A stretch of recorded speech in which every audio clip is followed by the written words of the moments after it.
السلام عليكم ورحمة الله تعالى وبركاته. مرحبا بكم وكل كيما راكم وين كنتوا في الجيري، في تونس، في المغرب.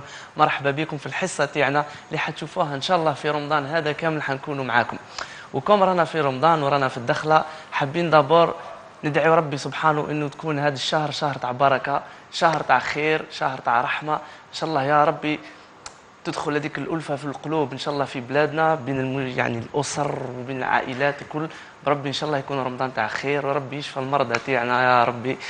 وننطلقوا في الحصة تاعنا بيان سور. أول ما تشوفوا في الحصة تاعنا تبان لكم بيزار وعلاه لأنه المنشط تاعها سافا. احنا ما في نشوفوا حصة كاري كما كنا نقولوا، حصة يعني بين قوسين محترمة، لأنه لما يجي واحد بتجين وبتريك ويحضر في حصة رمضان بنا بيزار. سي بور سا قلنا الحصة الأولى حابين نعطيكم ونفهموكم المقدمة والعقلية وين رايحة الحصة تاعنا. هي ماهيش حصة كيف الأخرين، بصح ان شاء الله توالفوا علينا لانه احنا لي جون وحنا في الجزائر عقليتنا كيما هكا، دونك حصه تمشي مع عقليتنا. بصح قبل ما نخشوا برك حبيت برك نشكر الناس اللي سمحوا لنا واعطونا هذا الفضاء وهذا الاسباس وين نقدروا نعبروا فيه، نقدروا نحكيوا فيه ونقدروا نفاجئوا فيه بين قوسين. دونك الناس الكل اللي شاركوا واللي عطاونا هذه لا بوسيبيليتي اي سورتو بيان سور الله اللي خدموا لنا هذا الديكور واللي يتهلاو لنا في لي كاميرا وتهلاو لنا توت في لا تكنيك هذه كل كيما راح. المهم ما تلومونيش اني نهضر ياسر. اليوم راح نديروا مقدمه. دابور ما يخفاش عليكم، انا لما الناس كتبوا وهضروا وقال لك لطفي راح يدير حصه في لاتيلي، يا حنان، لقيت واحد في الطريق واش قال لي واش راح تدير حصه في لاتيلي؟ قال لي انت تانا دخلوك في الصف سي بون رطبوك تسمى عقبولك النفليرين. قلت له كيفاه فهمني دي ما فهمتهاش. قال لي ها راح تخدم في لاتيلي تما انت تانا صاير وداوك، خاطرك فهمني باللي احنا والفنا كي انسان يخدم في اللاتيلي يلبس القناع تاع الكذابين، يلبس الماسك هذاك تاع الكذابين، ما يقولش الحقيقه، يقول جزء من الحقيقه وماكسيموم. لانه يا اما تلقاه انسان خبزيست قال واش المدير قول وقف فمك واسكت قول كيما هك، هو يقول لك يا خويا انا خدام شهر نقول واش دخلني في الحقيقه ومش حقيقه. واما تلقاه انسان ما يهموش، ما عندوش ضمير المهني ولا حتى الضمير الانساني هذاك، فيقول لك مش دخلني انا عمر بركه ما الشهريه ماشيه. فقال لي يا لطفي نوكل عليك ربي كل ما تقولش كلمه حق. قلت له شوف باذن الله نقولوا كلمه حق والحصه نسميوها كلمه حق. سي بور سا قررنا انه الحصه هذه راح تكون كلمه حق. والسيد وفون بالك عنده الحق كي قاعد يقول لي لبسوا قناع الكذابين. يعني كنا نمدوا ان اكزامبل مثال برك.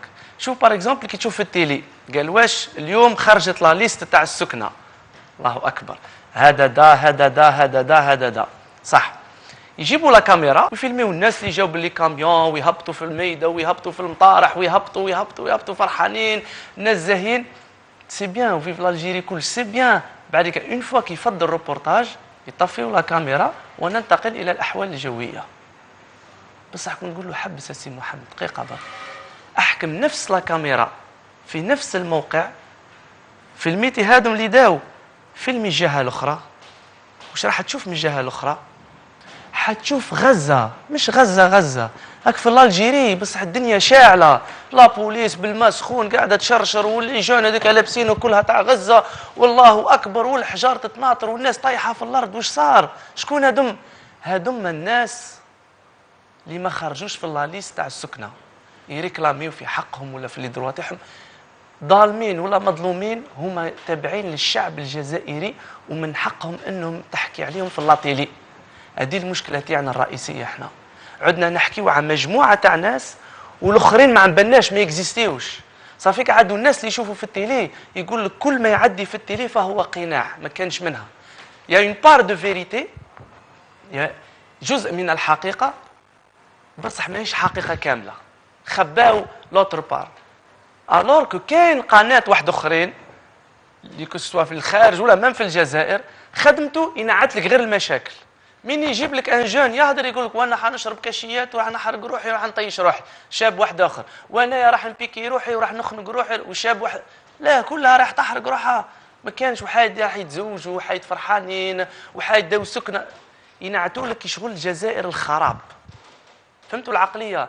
يا اما ناس حينعتوكم الجزائر توفا بيان، ويا اما ناس حينعتوكم الجزائر الخراب، ويقول لك راي الكتيله وراي الدبع، وهي بالك جزئين من الحقيقه. احنا باذن الله الفكره تاعنا انه في كلمه حق حابين نحكيو على كلش، بالمليح مش مليح، بالبوزيتيف بالنيجاتيف، بالسلبي بالايجابي. هذه هي الفكره تاع الحصه تاعنا وين رايحه. وانا يعني كون حابين نخشوا يعني في صلب الموضوع. انا اصلا مشني منشط ومشني ناس تاع حصص وما نعرفش، يعني ما نعرفش يا ناس اصلا، انا ما نعرفش، وانما لقينا لو فيد في هذا الدومين فصدمنا، قلنا حتى احنا لازمتنا نقولوا كلمة حق. ماني مختص في علم الاجتماع، ماني مختص في علم السياسة، ماني مختص في حتى في السبور، ماشي مختص، راني إنسان تقدر تقول معوج، راني كيما المواطنين إنسان معوج. وشي هو كي تشوف العوج تعرفه وتعود تقول وعلاه في بلادنا وصلنا لهذه الدرجة، وعلاه هذه الفوضى، وعلاه.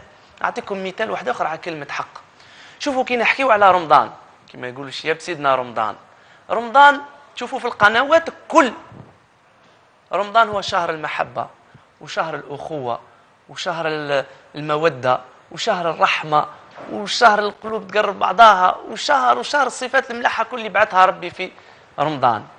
ولكن الحقيقة مالوريزمون رمضان في بلادنا هو شهر تاع لي زاغريسيون، شهر سبيسياليتي اغريسيون.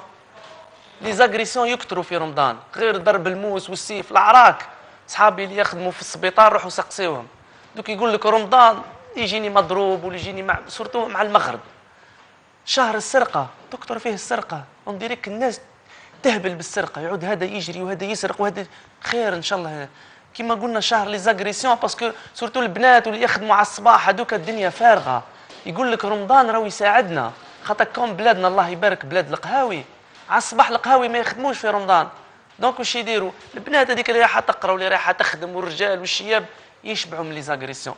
شهر الفوضى، تخيل ربي سبحانه يبعث رمضان باش الناس تتكلمه. شتي واحد يقول لك تهلا في روحك، ربي سبحانه في رمضان بين قوسين في المعنى والمضمون يقول تهلا في روحك، الروح تاعك تهلا فيها.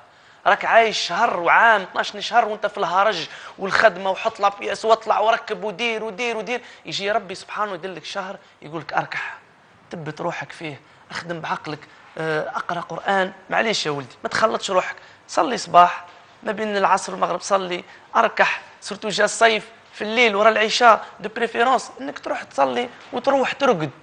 احنا رمضان ولا شهر الفوضى، ولا داك هو الشهر اللي تحللنا فيه اللي تجينا الدوده تاع الهيجه هذيك. يعني تروح للمرشي تلقى الحس والعراك والغاشي على الزلابيه والغاشي على البطاطا والناس اللهفه والناس تعارك. يزيد يجي يعني الليل، حتى شوف الليل سبحان الله ربي سبحانه يقول لك يعني في رمضان في الليل ملحة انه الانسان يرقد بكري، به غدوه ينوض بكري، به يقرا قران بكري، به يركح بكري. احنا رمضان لا، يزيد يجي الليل، زيد جيب لاصونو تاع صافي وحط مهرجان رمضان الليليه ولا ليالي رمضان، ردف الناس زدت تتهول فيهم وخير. هو ربي بعثوا به نركحوا يا ناس باش نرتاحوا مورالمون. احنا لا زيد ويسمح لي واحد الاخ والله يسمحوا لي يعني زدت سمعت به، تخيل رمضان جاء في الصيف، تسمى حتى لي جون اللي يروحوا للبحر ما فين كيما نقولوا بين قوسين يشل عينيه، تسمى في رمضان يركح شويه يعني حتى لي زورمون يتكلموا شويه. تخيل جاني واحد قال لي لا العام هذا دايرين بيسين، قلت له وين؟ قال لي في رمضان، قلت له ما يقدروش يعوموا الصباح في لابيسين سينو فاطرين، قال لي لا بيسين في الليل، مخلطه الدنيا بيسين في الليل، تسمى ليالي رمضانيه بيسينيه، تسمى راحه، تسمى من كنا احنا نقولوا يا ربي المهرجانات راح يهبلوا لي جان، دوك يزيد داروا لهم بيسين، تسمى يعني اللي ما تشوفوش الصباح ما تخافش باذن الله تريكوبيري كلش في الليل.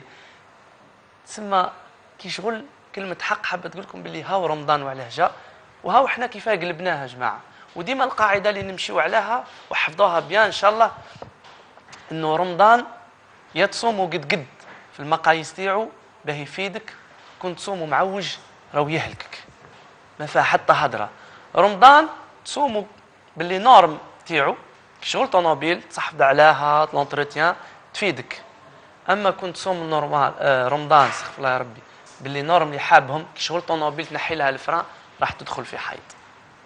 المهم هذه كانت الفكره تاعنا اللي حابين نوصلها وش حاوس يقول ابري كلمه حق.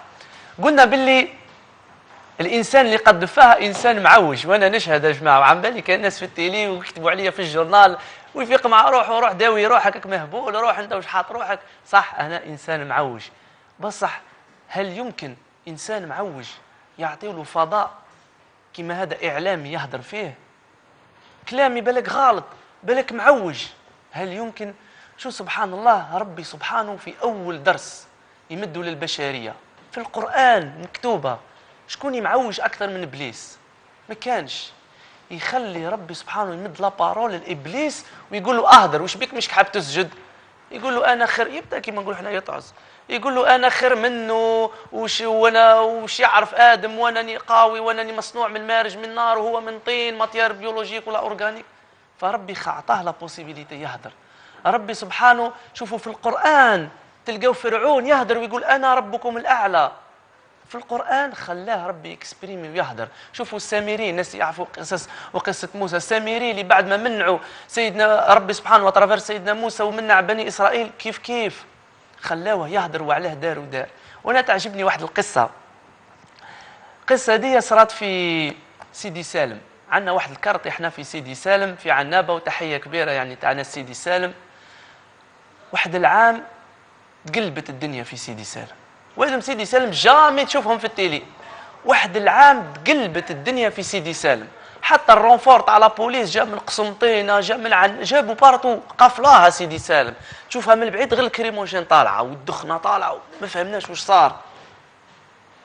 الجان تاع سيدي سالم كان من حقه يفهم ويقول لنا واش صار، ظالم او مظلوم. من دركه عن بالك والله واحد مازال ما عن باله واش صار، كل حدا واش يقول.